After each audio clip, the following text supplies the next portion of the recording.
Cynthia और Evelyn जो एक लेस्बियन रिश्ते में हैं, ग्रामीण इलाकों में एक दूर दराज के घर में रहते हैं। सिंथिया एक धनी कीट विज्ञानी है और एक एवलिन उसकी नौकरानी और विनम्र साथी है। दोनों एक भूमिका निभाने वाले खेल में संलग्न हैं, जहां सिंथिया प्रमुख भागीदार है और एवलिन विनम्र है। जैसा कि उनका रिश्ता जारी है, दो महिलाओं को विभिन्न उतार चढ़ाव का अनुभव होता है, क्योंकि वे अपनी इच्छाओं को संतुलित करने और एक दूसरे की जरूरतों को पूरा करने के लिए संघर्ष करती हैं। लेकिन मोड़ तब आता है जब एवलिन की एक अधिक पारंपरिक रिश्ते के लिए तड़प के कारण दो महिलाओं के बीच तनाव पैदा हो जाता है, क्योंकि वह अपनी इच्छा व्यक्त करती है और एक अधिक भावनात्मक रूप से अंतरंग और स्नेह बंधन बनाना चाहती है। हेलो दोस्तों, हमारे चैनल मूवी रिव्यूज में आपका स्वागत है। आज हम द ड्यूक ऑफ बरगंडी नाम की 2014 की एक रोमांस ड्रामा फिल्म का पुनर्कथन करने जा रहे हैं। बाद में क्या होता है यह जानने के लिए वीडियो देखते रहें और चैनल को सब्सक्राइब करना ना भूलें। फिल्म की शुरुआत में हम लिली से मिलते हैं, क्योंकि वह सिंथिया के घर की ओर अपनी साइकिल चलाती है। दरवाजे की घंटी के एक धक्के के साथ सिंथिया एक सख्त अभिव्यक्ति के साथ दरवाजा खोलती है। लिली को देर से आने के लिए डांटती है। जैसे ही वह सोफे पे बैठती है, सिंथिया विडंबना से पूछती है कि क्या उसने उसे बैठने के लिए आमंत्रित किया और लिली को अलमारी साफ करने का आदेश दिया। उसे इस सरल कार्य पर दिन बर्बाद न करने की चेतावनी दी।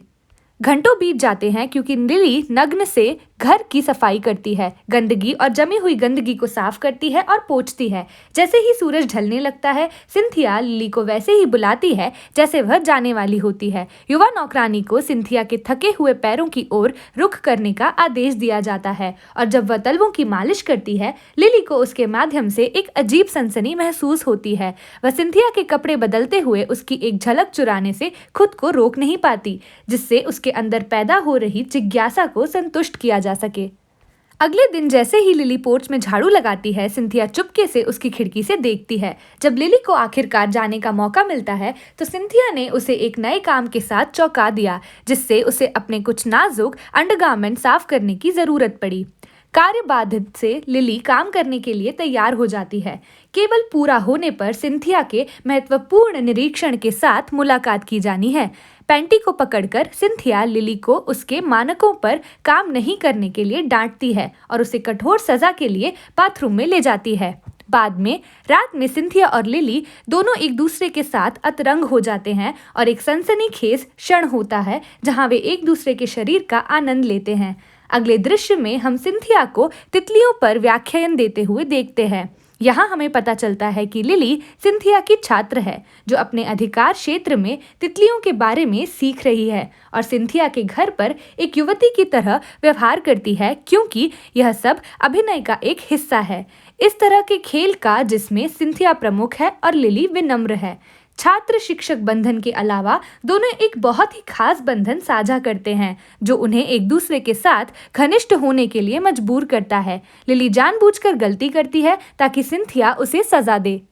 अगले दिन लिली अपनी भरोसेमंद साइकिल पर एक बार फिर सिंथिया के घर पहुंची और दरवाजे की घंटी बजाई। हालांकि इस बार सिंथिया ने लिली को इंतजार करवाते हुए दरवाजा खोलने से पहले अपना समय लिया। एक बार अंदर आने के बाद जैसे ही लिली सोफे पर बैठने लगी थी, सिंथिया विडंबना से पूछती है कि क्या उसने उसे बैठने के लिए आमंत्रित किया और लिली को अलमारी साफ करने का आदेश दिया। उसे इस सरल कार्य का दिन बर्बाद ना करने की चेतावनी दी। जब लिली अलमारी की सफाई कर चुकी थी, सिंथिया ने उसे एक नया काम दिया, जो कि उसके जूते साफ करना था, और कमरे में चली गई। जब सिंथिया लिली को इधर उधर देखती हुई लौटी, तो वह प्रसन्न नहीं हुई और तेजी से एक अच्छी खासी सजा पाई। लेकिन यह इन दोनों महिलाओं के बीच गतिमान में एक और दिन की शुरुआत थी। आपको क्या लगता है, सिंथिया ने लिली को क्या सजा दी? हमें कमेंट सेक्शन में कमेंट करके बताएं। गर्म दोपहर की रोशनी में सिंथिया और लिली खेतों में घूमते रहे। अपनी चिंताओं को दूर करते हुए उन्होंने एक दूसरे की कंपनी का आनंद लिया। जब वे अपने परिवेश की सुंदरता का आनंद ले रहे थे, सिंथिया ने लिली को एक रहस्यमयी पत्र सौंपा, जिसमें उनके साथ खेलने के गुप्त समय के सभी विवरण भरे हुए थे।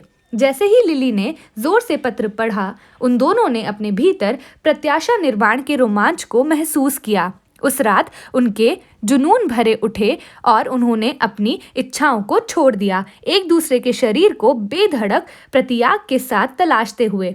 सुबह में लिली ने सिंथिया के निजी जीवन में गहराई तक जाने की कोशिश की, लेकिन सिंथिया एक विनम्र के रूप में अपनी भूमिका में किसी भी गलत कदम के लिए उसे अनुशासित करने में तेज थी।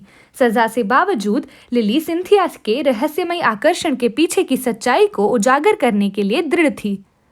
सिंथिया और लिली हर दिन अपनी भूमिका निभाने वाली गतिविधियों में शामिल रही। एक दिन सजा के तौर पर सिंथिया ने लिली को एक सोफे से बांध दिया और अपने लिए एक किताब पढ़ते हुए उसके चेहरे पर बैठ गई।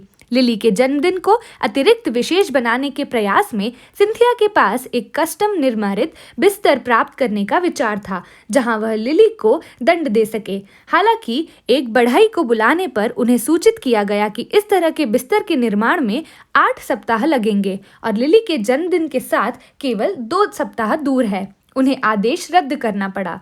जब कारपेंटर के मानव शौचालय की इस चीज के बारे में बताया जो उनके उद्देश्यों के लिए इस्तेमाल किया जा सकता है, तो 2 सप्ताह के भीतर तैयार भी किया जा सकता है, तब लिली उत्तेजित हो गई। लेकिन सिंथिया ने इतना उत्साह नहीं दिखाया, जैसे वह ऐसा नहीं चाहती थी। फिर भी लिली ने एक इच्छुक विकल्प बनाया और एक बॉक्स का विकल्प चुना, जहां सिंथिया अपने हाथों को रस्सी से बांधकर हर रात उसे बॉक्स में बंद कर देती थी। यह सिंथिया को मोहित नहीं करता था। वह चाहती थी कि लिली बिस्तर पर उसके बगल में सोए और पुराने डब्बों में नहीं। किसी भी मामले में वह अनिच्छा के साथ चली गई, क्योंकि यह लिली के जन्मदिन का तोहफा था। एक दिन कमरे में बैठे हुए सिंथिया ने अपनी पीठ में दर्द महसूस किया और लिली से व्यंग्यात्मक स्वर में पूछा, यह अच्छा होगा यदि आप स्वेच्छा से मेरी पीठ को सहलाएं। हालांकि लिली ने सिंथिया की पेशकश को आलोचना की ओर यह कहते हुए कमरे से चली गई कि पोशाक उन्हें जागने में विफल रही। अगले दिन उसने लिली को पुस्तकालय के अपने साथ जाने के लिए कहा, लेकिन लिली ने यह कहते हुए मना कर दिया कि उसे बॉक्स में आने वाली रात के लिए आराम करने की जरूरत है। जब सिंथिया अपने घर लौटी तो उसकी पीठ में दर्द हो रहा था। वह अपने बिस्तर पर गिर पड़ी, जहां लिली ने धीरे से उसकी पीठ को रगड़कर दर्द कम करने का प्रयास किया। लेकिन जैसे ही लिली ने उसकी सेवा की, सिंथिया ने खुलासा किया कि उसके पड़ोसी ने यह सुना था कि लिली को सम्मानित डॉक्टर शूलर के जूते पॉलिश करते हुए देखा गया था। सबसे पहले लिली ने आरोपों से इनकार करने की कोशिश की, लेकिन सिंथिया की भेदी टकटकी के तहत उसने अनिच्छा से मामले की सच्चाई को स्वीकार किया, लेकिन इस बात पर जोर दिया कि इससे ज्यादा कुछ नहीं हुआ। विश्वास से इस उल्लंघन पर सिंथिया आहत और क्रोधित थी, यह घोषणा करते हुए कि लिली ने उसके दिल को बहुत नुकसान पहुंचाया है। जैसे कि सिंथिया अपने लंबे जूते पहन रही थी, लिली ने पूछा कि क्या वह जा रही है, जिसका उसने जवाब दिया, कहीं दूर तुमसे। लिली ने उसे रहने के लिए विनती की, लेकिन सिंथिया ने दृढ़ता से इनकार कर दिया। लिली को संकेत दिया कि यह सब सिंथिया के थकातित मानव शौचालय खरीदने से इनकार करने के कारण था। उसने कहा कि अगर मानव शौचालय खरीदा होता तो लिली ऐसा काम नहीं करती। लिली के जन्मदिन पर सिंथिया उसे रसोई में ले गई और केक बनाने का काम सौंपते हुए कुछ सामग्री भेंट की। असहज और अप्रशंसनीय महसूस करने के बावजूद लिली के पास अनुपालन करने के अलावा कोई और विकल्प नहीं था। उस रात सिंथिया अपने कमरे से निकली, उसी पोशाक में जिसकी लिली ने एक बार आलोचना की थी। लिली, जो बाहर इंतजार कर रही थी, उसने अपने द्वारा पकाए गए केक की पेशकश की, जबकि सिंथिया ने ठंड से उसे एक कांटा निकालने का आदेश दिया, जबकि उसने खुद केक पर मोमबत्तियां बुझा दी। लौटने पर लिली को फर्श पर लेटने का आदेश दिया गया, क्योंकि सिंथिया ने अपने पैर उस पर रख दिए और केक खाना शुरू कर दिया। जब लिली ने अपनी आपत्तियों को आवाज देने की कोशिश की तो सिंथिया ने लिली के मुंह पर अपने पैर मजबूती से रखकर उसे चुप रहने का आदेश दिया। ऐसा लग रहा था सिंथिया ने अपना बदला लेने और अपने प्रतिभूति की घोषणा करने के लिए ऐसा किया, लेकिन क्या यह ऐसा कुछ था जो वह करना चाहती थी, या महसूस किया कि उसे ऐसा करना चाहिए ताकि वह अपनी जगह हासिल कर सके और लिली को अपनी स्थिति याद रखने के लिए मजबूर कर सके।